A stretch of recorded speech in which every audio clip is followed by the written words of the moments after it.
Hello साथियों, नमस्कार। कैसे आप सभी लोग हैं? उम्मीद है बहुत अच्छे होंगे और अपनी तैयारी अच्छे तरीके से कर रहे होंगे। आपका एग्ज़ाम भी आपको बहुत जल्द देखने को मिलने वाला है। दिसंबर से लेकर जनवरी तक आपका एग्ज़ाम चलने वाला है, जिसकी तैयारी आप लोग और हम लोग सब लोग मिलकर के कर रहे हैं। और इस बार आपको सभी को सीटेट पास होना, जितना भी हमारा परिवार है, जितने भी लोग इस बार फॉर्म भरने वाले हैं सीटेट में, सभी को इतनी मेहनत करनी है कि इस बार सभी लोग सफल हो जाएँ सीटेट में। तो चलिए, आज की जो हमारी क्लास है वो सीडीपी की क्लास रहने वाली है, जिसमें हम लोग 25 क्वेश्चन करेंगे और सारे के सारे क्वेश्चन बहुत ही इंपॉर्टेंट है। ये देखिए, आप लोग देख सकते हैं कि इस प्रकार से क्वेश्चनों की सीरीज आज ली गई है। सारे क्वेश्चन वो हैं जो आपके एग्जाम में लगातार कम से कम 10-10 बार पूछे गए हैं अब तक। तो चलिए, लगातार सेशन में जुड़ने के लिए एक बार सभी लोग सेशन को शेयर कर दीजिए। उसके बाद में आप लोगों को लगातार बने रहना है और अपने साथियों को भी साथ साथ में जोड़ते हुए चलना है। तो टॉपिक क्लियर करेंगे, उसके बाद में इसके क्वेश्चन करेंगे जो कि 25 रहने वाले हैं।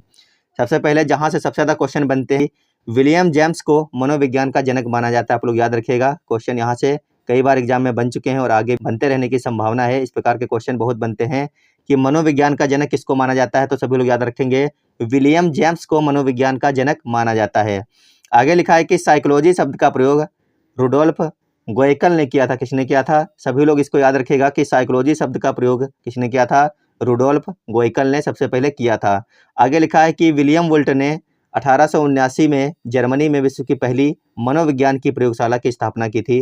कहाँ पर की गई थी? क्वेश्चन की भरमार रहती है। इस प्रकार के क्वेश्चन आपके एग्जाम में हर साल बनते हैं, हर बार बनते हैं और कई लोग गलत करके आते हैं। पिछली बार का अगर हम बात करें, जो आपका ऑनलाइन एग्जाम हुआ था, उसमें 3 से 4 शिफ्ट में क्वेश्चन बना था कि मनोविज्ञान की पहली प्रयोगशाला कहाँ पर स्थापित की गई थी, तो जर्मनी में स्थापित की गई थी। किसने स्थापित की थी? विलियम वुंट ने स्थापित की थी। कब स्थापित की थी? 1879 में स्थापित की थी। तो ये सारे के सारे क्वेश्चन आपको लिख कर रखना है या फिर आप स्क्रीनशॉट भी ले सकते हैं हमारे इस पेज का। आगे लिखा है कि भारत में प्रथम मनोविज्ञान प्रयोगशाला कलकत्ता विश्वविद्यालय में स्थापित हुई थी।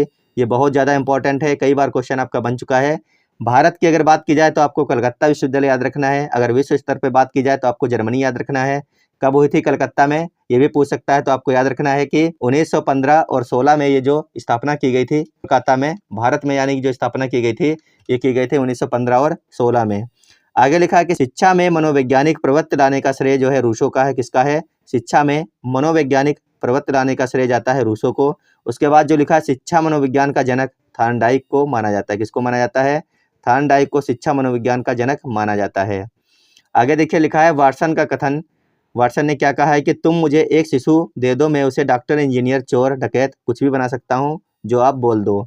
तो आपको याद रखने हैं सारे के सारे कथन, और जो अभी हम लोग बात कर चुके हैं, ये सभी फैक्ट जो है आपके एग्जाम में भर भर के पूछे जाते हैं और कई लोग इसको गलत करके आते हैं। तो आपके गलत नहीं होने चाहिए, क्योंकि आपको सिर्फ अब की बार में क्या करना, जितने भी लोग हमारे साथ जुड़े हैं सभी को सीटेट पास करना है।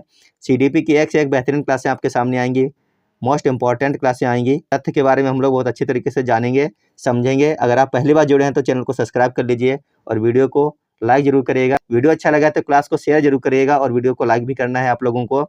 आगे लिखा है कि मैकडूगल के अनुसार मनोविज्ञान व्यवहार का आवरण का विज्ञान है। मनोविज्ञान क्या है? मनोविज्ञान व्यवहार व आवरण का विज्ञान है। ये किसका मानना है? मैकडूगल के अनुसार है ये कि मनोविज्ञान क्या है? व्यवहार व आवरण विज्ञान है। आगे स्किनर के अनुसार देखिए, लिखा है कि मनोविज्ञान व्यवहार व अनुभव का विज्ञान। ये किसने कहा है? ये कहा है स्किनर ने कि मनोविज्ञान क्या है? व्यवहार व अनुभव का विज्ञान है। यहाँ से क्वेश्चन कई बार आपके एग्जाम में अब तक बन चुके हैं। आगे देखिए, वाटसन के अनुसार क्या लिखा है कि मनोविज्ञान व्यवहार का शुद्ध, निश्चित, सकारात्मक, धनात्मक विज्ञान है। यहाँ से भी क्वेश्चन आपके एग्जाम में अब तक पूछे जा चुके हैं। तो आप लोग ये सारे के सारे फैक्ट याद रखिएगा, स्क्रीनशॉट ले लीजिएगा। यहाँ से आपके एग्जाम में 1 से 2 क्वेश्चन इन 2 पेजों से जरूर आपको मिलेंगे। तो चलिए, अब हम लोग अपने क्वेश्चन की शुरुआत करते हैं। सेशन को एक बार शेयर कीजिए। 25 क्वेश्चन रहने वाले हैं और 25 के 25 क्वेश्चन काफ़ी इंपॉर्टेंट रहने वाले हैं। यहाँ से आपको 3 से 4 क्वेश्चन आपके हर एक शिफ्ट में देखने को मिल सकते हैं।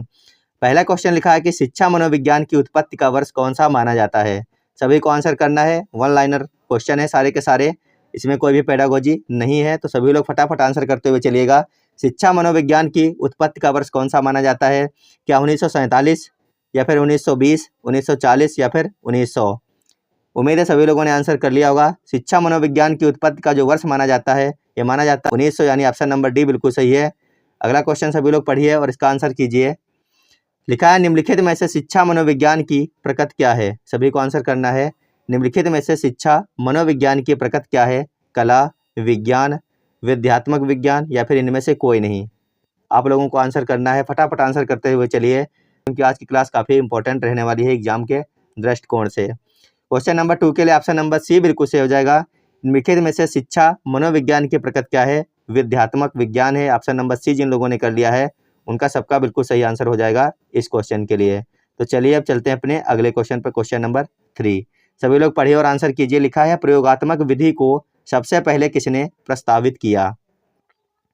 आपको बताना है कि प्रयोगात्मक जो आपकी विधि है इसको सबसे पहले किसने प्रस्तावित किया था। पहला ऑप्शन लिखा है जुड ने, दूसरा ऑप्शन लिखा है विलियम वुंट ने, तीसरा ऑप्शन लिखा है वो लिखा है कॉलिंस व ड्रेवर ने, और चौथा ऑप्शन लिखा है राइस ने। तो बताइए एक बार इनमें से कौन सा ऑप्शन सही हो जाएगा? प्रयोगात्मक विधि को सबसे पहले किसने प्रस्तावित किया था? क्वेश्चन नंबर 3 के लिए ऑप्शन नंबर बी बिल्कुल सही हो जाएगा। सबसे पहले प्रस्तावित किया था विलियम वुंट ने। ऑप्शन नंबर 20 क्वेश्चन का बिल्कुल सही और सटीक आंसर है। क्वेश्चन नंबर 4 सभी लोग पढ़िए और आंसर कीजिए एक बार क्या रहने वाला है। सेशन में अगर आप जुड़ गए हैं तो लगातार जुड़े रहिएगा, क्लास बहुत ही बेहतरीन है। यहाँ से आपको आपकी शिफ्ट में 3 से 4 क्वेश्चन जरूर देखने को मिलेंगे। आप इस चीज़ को मान के चलिएगा, क्योंकि इसी प्रकार के क्वेश्चनों की भरमार रहती है और सारे के सारे वो क्वेश्चन हैं जो अब तक आपके एग्जाम में कम से कम 10 बार पूछे जा चुके हैं। तो यहाँ से क्वेश्चन मिलना आपके एग्जाम में तय है, 100% तय है। देखिए इस क्वेश्चन को, तो देखिए क्वेश्चन क्या लिखा है। क्वेश्चन नंबर 4 लिखा है मनोविज्ञान का शिक्षा के किस क्षेत्र में बड़ा योगदान है? पहला ऑप्शन आपका लिखा है विषय केंद्रित शिक्षा, दूसरा ऑप्शन लिखा है शिक्षक केंद्रित शिक्षा, तीसरा ऑप्शन लिखा है क्रिया केंद्रित शिक्षा, चौथा ऑप्शन आपका है वो ये लिखा है कि बाल केंद्रित शिक्षा। तो आंसर आप लोगों को करना है मनोविज्ञान का शिक्षा के किस क्षेत्र में बड़ा योगदान है। सभी लोग आंसर कर लीजिए क्वेश्चन नंबर 4 के लिए। बहुत ही अच्छे अच्छे क्वेश्चन है सारे के सारे। इस क्वेश्चन का जो सही आंसर हो जाएगा वो आपका हो जाएगा ऑप्शन नंबर डी। मनोविज्ञान का शिक्षा के किस क्षेत्र में सबसे बड़ा योगदान है? बाल केंद्रित शिक्षा में सबसे बड़ा योगदान है मनोविज्ञान का। आप लोग याद रखिएगा, मोस्ट इंपॉर्टेंट क्वेश्चन है, बहुत बार आपके एग्जाम में अब तक बन चुका है। क्वेश्चन नंबर 5 है, सभी लोग पढ़िए और बताइए सही आंसर क्या होगा। क्वेश्चन नंबर 5 लिखा है औपचारिक वातावरण में होने वाले अधिगम का किसके द्वारा अध्ययन किया जाता है? सभी लोग आंसर करिए। औपचारिक वातावरण में होने वाले अधिगम का किसके द्वारा अध्ययन किया जाता है? पहला ऑप्शन है आपका शिक्षा मनोविज्ञानी, दूसरा ऑप्शन है नैदानिक मनोविज्ञानी, तीसरा ऑप्शन है मानव विज्ञानी, और चौथा ऑप्शन है सामाजिक मनोविज्ञानी। तो आंसर आप लोगों को करना है क्वेश्चन नंबर 5 के लिए। आंसर करिए एक बार सभी लोग, क्या सही आंसर हो जाएगा। आप लोगों को आज अपनी तैयारी पता चल रही होगी कि आप लोगों ने कितनी तैयारी अब तक कर ली है। ये जो क्वेश्चन है बहुत ही बेसिक क्वेश्चन है, और ये क्वेश्चन जरूर आपके एग्जाम में आपको देखने को मिलेंगे। 2 से 3 क्वेश्चन बहुत ही बेसिक आते हैं, बहुत ही साधारण लेवल के आते हैं, जो हम लोग अपनी तैयारी में अक्सर छोड़ देते हैं। इस क्वेश्चन का जो सही आंसर हो जाएगा वो हो जाएगा आपका ऑप्शन नंबर ए। क्या हो जाएगा? शिक्षा मनोविज्ञानी बिल्कुल सही आंसर इस क्वेश्चन का है। जिन लोगों ने ऑप्शन नंबर ए किया था उनका सबका बिल्कुल सही आंसर हो जाएगा। क्वेश्चन नंबर 6 है शिक्षा मनोविज्ञान है। आपको बताना है शिक्षा मनोविज्ञान क्या है? विशुद्ध विज्ञान है, मानक विज्ञान है, व्यवहारिक विज्ञान है, या फिर इनमें से कोई भी नहीं है। शिक्षा मनोविज्ञान क्या है? क्वेश्चन नंबर 6 के लिए सभी लोग आंसर कर लीजिए।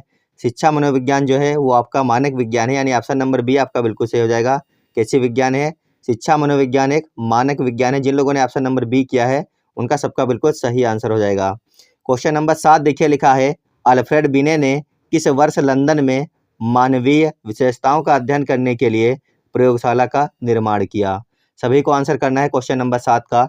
अल्फ्रेड बिने ने किस वर्ष लंदन में मानवीय विशेषताओं का अध्ययन करने के लिए प्रयोगशाला का निर्माण किया था? 1885 में, 1882 में, 1874 में, 1892 में। तो आंसर कीजिए। सही आंसर इन चारों में से कौन सा हो जाए क्वेश्चन नंबर 7 के लिए। इस क्वेश्चन का जो लोग ऑप्शन नंबर बी करेंगे उनका बिल्कुल सही हो जाएगा। क्या हो जाएगा? अल्फ्रेड बिने ने 1882 में लंदन में मानवीय विशेषताओं का अध्ययन करने के लिए प्रयोगशाला का निर्माण किया था। ऑप्शन नंबर 20 क्वेश्चन का बिल्कुल सही है। जिन लोगों ने बी किया है उनका सबका बिल्कुल सही आंसर हो जाएगा।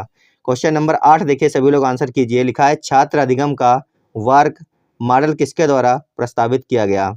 आंसर आप लोगों को बताना है। क्वेश्चन है छात्र अधिगम का वर्क मॉडल किसके द्वारा प्रस्तावित किया गया था? कोहलबर्ग के द्वारा, पियाजे के द्वारा, एरिक्सन के द्वारा, या फिर फ्लेमिंग के द्वारा? बहुत ही अच्छे अच्छे क्वेश्चन हैं। लगातार सेशन में जुड़े रहिएगा और शेयर करते हुए चलिएगा अपने साथियों के पास में, क्योंकि आज की इस क्लास से आपको 4 से 5 नंबर आपके एग्जाम में डायरेक्ट मिलने वाले हैं। इस क्वेश्चन का जो सही आंसर हो जाएगा वो हो जाएगा आपका ऑप्शन नंबर डी। छात्र अधिगम का वर्क मॉडल फ्लेमिंग के द्वारा प्रस्तावित किया गया था। ऑप्शन नंबर डी जिन लोगों ने किया है उनका सबका बिल्कुल सही आंसर हो जाएगा क्वेश्चन नंबर 8 के लिए। अगला क्वेश्चन बहुत ही शानदार क्वेश्चन है, पढ़िए और आंसर कीजिए। देखिए लिखा है निम्नलिखित में से कौन सी शिक्षा मनोविज्ञान की सर्वाधिक व्यक्तिनिष्ठ विधि है? बहुत अच्छा क्वेश्चन है और कई बार एग्जाम में बन चुका है। निम्नलिखित में से ऐसी कौन सी शिक्षा है मनोविज्ञान की जो कि सर्वाधिक व्यक्तिनिष्ठ है? पहला ऑप्शन लिखा है अंतर्दर्शन, दूसरा ऑप्शन लिखा है बहिर्दर्शन, तीसरा ऑप्शन लिखा है अवलोकन, चौथा ऑप्शन लिखा है प्रयोगीकरण। तो आप लोगों को आंसर करना है। क्वेश्चन नंबर 9 का सही आंसर क्या हो जाएगा? आंसर कीजिए सभी लोग फटाफट। इस क्वेश्चन का सही आंसर क्या रहने वाला है? इस क्वेश्चन का जो सही आंसर रहने वाला है वो होने वाला है आपका ऑप्शन नंबर ए, यानी कि अंतर्दर्शन। क्या हो जाएगा? अंतर्दर्शन बिल्कुल सही आंसर हो जाएगा। इस क्वेश्चन का बिल्कुल सही आंसर है अंतर्दर्शन। अगला क्वेश्चन है क्वेश्चन नंबर 10। लिखा है मैकडूगल के अनुसार मूल प्रत्ययों की संख्या कितनी है? बहुत ही अच्छे क्वेश्चन है और आप लोगों को पता भी होने चाहिए। बेसिक क्वेश्चन है बिल्कुल। अगर ये क्वेश्चन आपको नहीं आते हैं तो आपको ये मान लीजिए सीडीपी में कुछ भी नहीं आता है। लिखा है मैकडूगल के अनुसार मूल प्रत्ययों की संख्या कितनी है? क्या 14 है, 17 है, 19 है या फिर 108 है? मैकडूगल के अनुसार मूल प्रत्ययों की जो संख्या है वो है 14। कितनी है? 14, यानी ऑप्शन नंबर ए बिल्कुल सही हो जाएगा। कितनी है? 14 है। और ये कौन कौन से हैं आपको ये अपनी हम अगली क्लासों में ज़रूर बताएंगे, क्योंकि आज से जो है सीडीपी की एक नई सीरीज चालू हो चुकी है जिसमें हम लोग अपने 20 से 30 ऐसी क्लासें करने वाले हैं। पूरा का पूरा कंटेंट है सीटेट में सीडीपी से संबंधित सब कुछ करने वाले हैं। अगला क्वेश्चन जो है क्वेश्चन नंबर 11 लिखा है शिक्षा मनोविज्ञान का संबंध किससे नहीं है? उसका संबंध इन 4 ऑप्शनों में से किससे नहीं है? पहला ऑप्शन आपका लिखा है मानव व्यवहार का अध्ययन करना, दूसरा ऑप्शन लिखा है मानसिक प्रक्रियाओं का अध्ययन, तीसरा ऑप्शन लिखा है सीखने के तरीकों का अध्ययन और जबकि चौथा ऑप्शन लिखा है संचार माध्यमों का अध्ययन। तो आप लोगों को बताना है शिक्षा मनोविज्ञान का संबंध इन 4 में से किससे नहीं है। क्वेश्चन नंबर 11 के लिए उम्मीद है सभी लोगों ने आंसर अपना कर भी लिया होगा। शिक्षा मनोविज्ञान का जो संबंध नहीं है वह नहीं है संचार माध्यमों से बिल्कुल भी। बाकी आपका सीखने से, मानसिक प्रक्रियाओं से और मानव विज्ञान का अध्ययन करने से, इन तीनों से शिक्षा मनोविज्ञान का संबंध है। अगला क्वेश्चन है क्वेश्चन नंबर 12। लिखा है प्रथम मनोवैज्ञानिक प्रयोगशाला की स्थापना किसने की? बहुत ही इंपॉर्टेंट क्वेश्चन है, बहुत बार आपके एग्जाम में बन चुका है। पहली मनोवैज्ञानिक प्रयोगशाला की स्थापना किसने की थी? आपको यह बताना है। क्या वो गाल्टन ने की थी, हल ने की थी, वुंट ने की थी या फिर वाटसन ने की थी? फटाफट आंसर कर लीजिए सभी लोग। प्रथम मनोवैज्ञानिक प्रयोगशाला की स्थापना किसने की थी? आपको यह बताना है। क्वेश्चन नंबर 12 के लिए जो लोग ऑप्शन नंबर सी करेंगे उनका बिल्कुल सही आंसर हो जाएगा। प्रथम मनोवैज्ञानिक प्रयोगशाला की स्थापना वुंट ने की थी। किसने की थी? वुंट ने की थी। बिल्कुल सही आंसर हो जाएगा आपका ऑप्शन नंबर सी। यहाँ पर वुंट ने कहाँ पर की थी? जर्मनी में की थी, 1879 में की थी। आप लोग ये भी लिख करके रख सकते हैं, अपने पास में है। पहली मनोवैज्ञानिक प्रयोगशाला की स्थापना जर्मनी में विलियम वुंट ने 1879 में की थी। आगे देखिए लिखा है शिक्षा के अवरोधन का तात्पर्य क्या है? शिक्षा के अवरोधन का तात्पर्य आपको बताना है क्या होता है। पहला ऑप्शन लिखा है बालक का विद्यालय न जाना, दूसरा ऑप्शन लिखा है बालक द्वारा विद्यालय छोड़ देना, तीसरा ऑप्शन लिखा है किसी बालक का 1 साल से अधिक एक ही कक्षा में रहना और चौथा ऑप्शन लिखा है बालक का विद्यालय में प्रवेश न लेना। तो आपको यह बताना है कि शिक्षा में अवरोधन का इनमें से क्या तात्पर्य है। बालक का विद्यालय न जाना शिक्षा में अवरोधन का तात्पर्य हो जाएगा, या फिर बालक के द्वारा विद्यालय छोड़ देना, या फिर किसी बालक का 1 साल से अधिक एक ही कक्षा में रहना। तो ऑप्शन नंबर सी बिल्कुल सही है। अगर कोई बालक 1 साल से ज़्यादा एक ही क्लास में पढ़ रहा है, मान लीजिए वो क्लास 2 में लगातार 2 साल 3 साल तक पढ़ रहा है, तो वो क्या हो जाएगा? शिक्षा में अवरोधन बोला जाएगा। तो ऑप्शन नंबर 3 बिल्कुल सही है। जिन लोगों ने क्वेश्चन नंबर 13 के लिए ऑप्शन नंबर 3 किया था उनका सबका बिल्कुल सही आंसर हो जाएगा। चलते हैं अपने अगले क्वेश्चन पर। क्वेश्चन नंबर 14 लिखा है कि सूक्ष्म शिक्षण के भारतीय प्रतिमान में कुल कितना समय लगता है? सूक्ष्म शिक्षण के भारतीय प्रतिमान में कुल कितना समय लगता है? आपको ये बताना है। बहुत अच्छा क्वेश्चन है और कई सारे लोग इसका आंसर गलत करेंगे। तो आपको ये बताना था कि प्रतिमान में, भारतीय प्रतिमान में कुल कितना समय लगता है सूक्ष्म शिक्षण के दौरान? 40 मिनट, 45 मिनट, 30 मिनट या फिर 36 मिनट, यानी कि 36 मिनट। तो सभी लोग आंसर कीजिए क्वेश्चन नंबर 14 के लिए सही आंसर क्या हो जाएगा। जो लोग इस क्वेश्चन के लिए ऑप्शन नंबर डी कर रहे हैं उनका सिर्फ बिल्कुल सही है, बाकी सबका गलत हो जाएगा। कितना मिनट लगता है? 36 मिनट लगता है। सूक्ष्म शिक्षण के भारतीय प्रतिमान में कुल कितना समय अगर पूछा जाए आपसे तो आप लोग याद रखिएगा क्या बताना है, 36 मिनट का समय लगता है। चलते हैं अगले क्वेश्चन पर। क्वेश्चन नंबर 15 लिखा है द कंडीशन ऑफ लर्निंग पुस्तक किसकी है? सभी को बताना है द कंडीशन ऑफ लर्निंग पुस्तक किसकी है। क्या वो स्किनर की पुस्तक है, क्या आर.एम. गेने की है, पावलाव की है या फिर थॉर्न डाइक की है? द कंडीशन ऑफ लर्निंग पुस्तक किसकी है? आपके एग्जाम में क्वेश्चन बन चुका है और एक बार नहीं बन चुका है, कईयों बार बन चुका है। तो आपको इसका आंसर आना चाहिए। उम्मीद है सभी लोगों ने आंसर कर भी लिया होगा। द कंडीशन ऑफ लर्निंग जो पुस्तक है वह है आर.एम. गेने की, यानी ऑप्शन नंबर 20 क्वेश्चन का बिल्कुल सही हो जाएगा।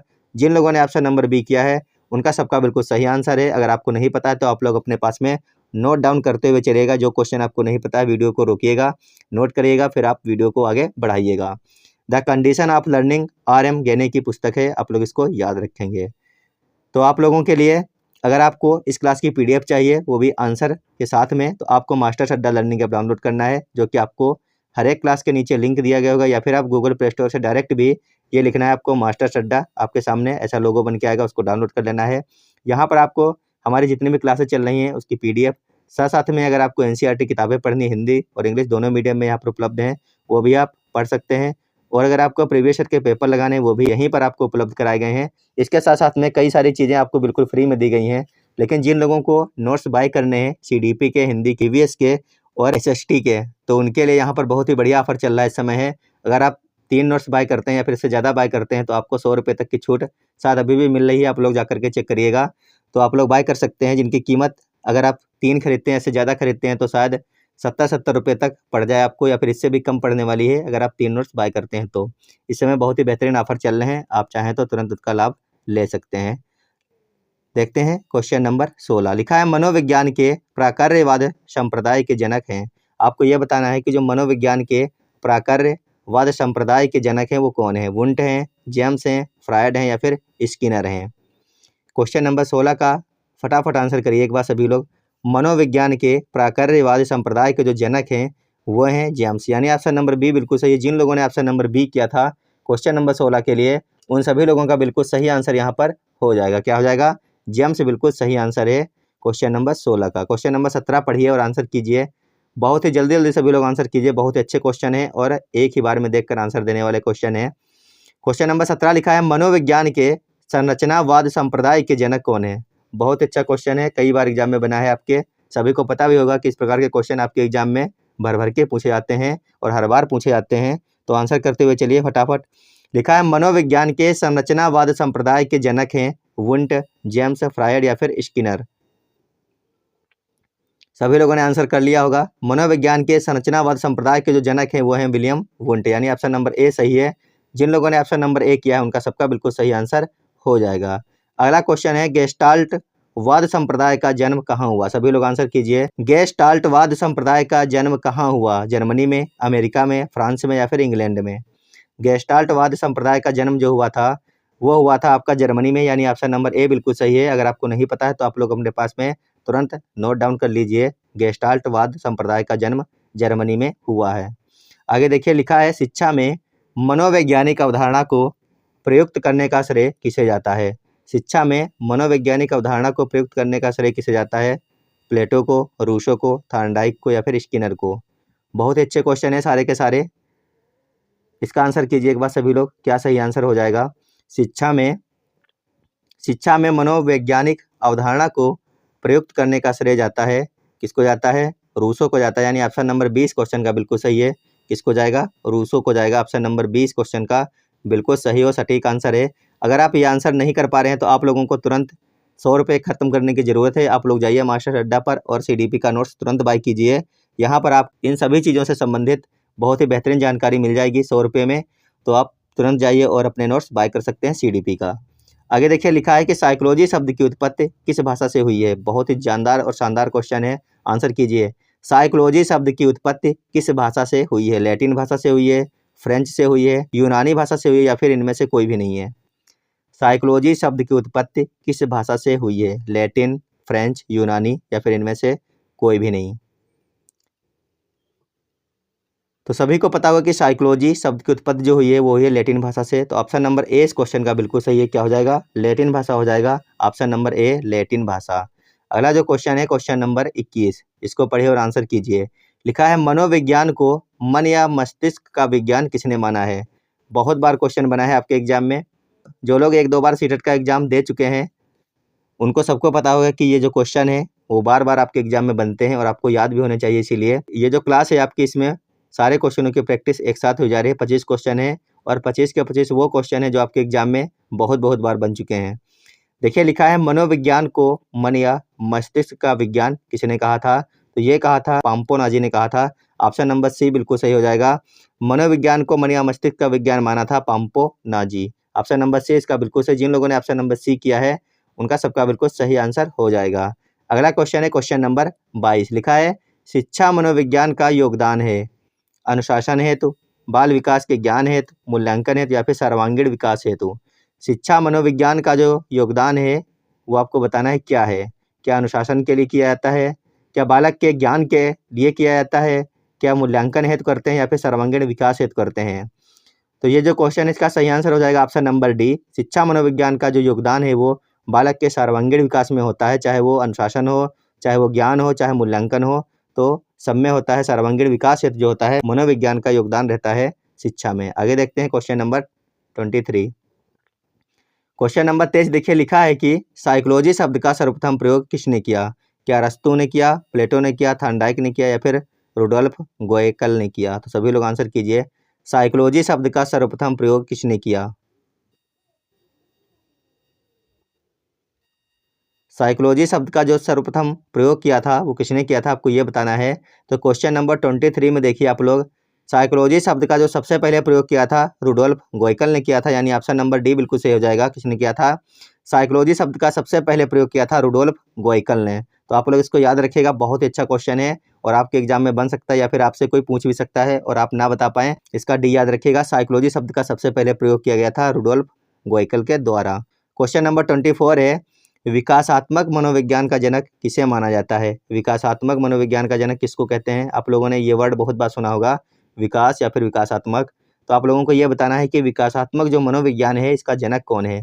क्या जेरोम ब्रूनर हैं, क्या जीन पियाजे हैं, वाटसन है या फिर वुडवर्थ हैं।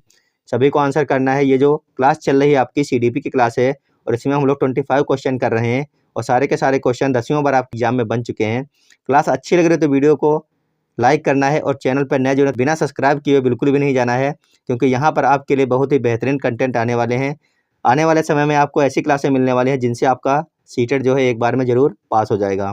तो चैनल को सब्सक्राइब करके जाइएगा। इस क्वेश्चन का जो सही आंसर हो जाएगा वो हो जाएगा ऑप्शन नंबर बी। विकासात्मक मनोविज्ञान का जनक माना जाता है जीन पियाजे को। जिन लोगों ने ऑप्शन नंबर बी किया था उनका सबका बिल्कुल सही आंसर हो जाएगा। क्वेश्चन नंबर 25 है, भारत के प्रथम मनोविज्ञान प्रयोगशाला कहाँ पर स्थापित हुई थी। भारत में प्रथम मनोविज्ञान की प्रयोगशाला स्थापित हुई थी, हम लोग बात कर चुके हैं, कोलकाता में। और कब हुई थी, 1915 और 16 में हुई थी। जिन लोगों ने ऑप्शन नंबर इसका ए किया है कलकत्ता विश्वविद्यालय, उनका सबका बिल्कुल सही होगा। अगर हम बात करें कि विश्व में पहली प्रयोगशाला स्थापित की गई थी मनोविज्ञान की, तो वो की गई थी जर्मनी में। दोनों की बात कर ली इस क्वेश्चन में।